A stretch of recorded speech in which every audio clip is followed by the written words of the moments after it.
મારું નામ છગનભાઈ, આંબરા ગામ, જામનગર જિલ્લો, તાલુકો જામનગર. અમારે આ વર્ષોથી આ રોટલાની પરપરા હાલ્યા આવે છે. આજ 10 પેઢી થયા, વર્ષોથી 350-400 વર્ષની છે જૂની. અને રોટલા સત્વરાની બાઈ ઘડે, જાડેજા કૂડ નાખે, વાણંદ રોટલા લેવા આવે, જાડેજા કૂડના નાખે રોટલા ખમરિયા કૂવામાં.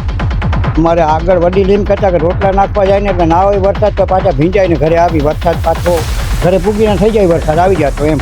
એવી અમારા પરંપરા હાલે છે અને હજી હાલ્યા રાખે છે. આમ તો કાંઈ તો માતાજીના નિવેદ કહેવાય, પણ એ દિશામાં જાય, અત્યારથી દિશામાં જાય તો વરસાદ બહુ સારા થાય, અમની દિશામાં જાય તો વરસાદ બહુ સારા થાય. આથમણી ને દક્ષિણ દિશા પકડે તો એમ થાય કે અમારા વડીલ કહેતા મોરું થોડુંક વરસ રહીએ એમ. બાકી આ દિશા બે પકડે તો રહ્યો, વરમાં કાંઈ જોવું ના પડે. બાકી તો બધાને ભાગ્ય અને આખા ગુજરાતના ભાગ્ય. બાકી અમે તો પરમાત્મા કરી માતાજીની આસ્થા ઉપર. મારું નામ ધારવિયા રમણીક દેવરાજભાઈ, ગામ આમરા, તાલુકો જિલ્લો જામનગર. મારે આ રોટલા નાખવાનું અષાઢ મહિનાના પહેલા સોમવારે હોય. રોટલા નાખવાનું એક જાતના માતાજીના નિવેદ છે.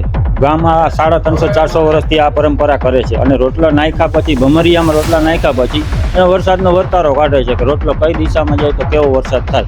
અને એ બધું રોટલા પધરાવ્યા પછી, આજે પધરાવ્યા પછી એનો વર્તારો નીકળશે.